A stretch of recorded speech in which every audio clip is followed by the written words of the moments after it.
হোটেলে খাবার খেতে গিয়ে যদি দেখেন আপনার সামনে কেউ শুধু ভাত খাচ্ছে আর আপনি গরুর গোশত দিয়ে ভাত খাচ্ছেন, তাহলে কেমন লাগে?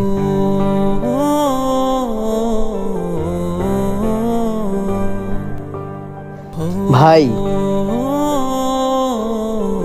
এক পিস গোশত নিন। আরে না ভাই, লাগবে না। ও ভাই, আপনি এক পিস নেন। আরে না ভাই, সমস্যা নাই, আমি ভাজি দিয়ে খাইতে পারবো। আরে ভাই, শুধু ভাজি দিয়ে খাচ্ছেন? এক টেবিলে বসে গোশত দিয়ে ভাত খাইতে আমার খুব খারাপ লাগতেছে। নেন ভাই, দুজনে এক পিস করে উঠাই নেন। আরে না না ভাই, সমস্যা নাই, আমরা ভাজি দিয়ে খাইতে পারবো। আপনি গোশ দিয়ে খাইতেছেন, গোশ দিয়ে খান। ভাই, হে তো নিল না, আপনি এক পিস নেন। আরে না ভাই, সমস্যা নাই, আপনি খান। আমরা আমাদের মতো খাইতেছি, আপনি আপনার মতো খান না।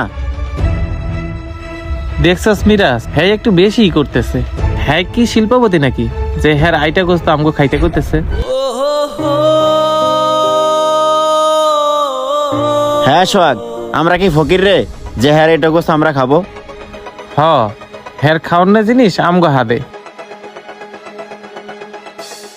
ভাই, আপনারা যদি এই গোশত না খান, আমি আপনাদের জন্য নতুন করে অর্ডার দিছি। নতুন করে অর্ডার দিলে খাবেন? ভাই, অর্ডার দিয়ে আপনি নিজেই খান। আর শোনেন, এইসব ধান্দাবাজি বাদ দেন। আমগো পকেটে টাকা না থাকতে পারে, কিন্তু আমরা ধান্দাবাজিটা ভালো করে চিনি। হ্যাঁ, ও ঠিকই বলছে, এসব ধান্দাবাজি বাদ দেন মিয়া। আমরা কিন্তু ধান্দাবাজরে ভালো করেই চিনি। আপনি অপরিচিত লোক হয়ে আমাদেরকে গোস্ত সাধ্যাচ্ছেন।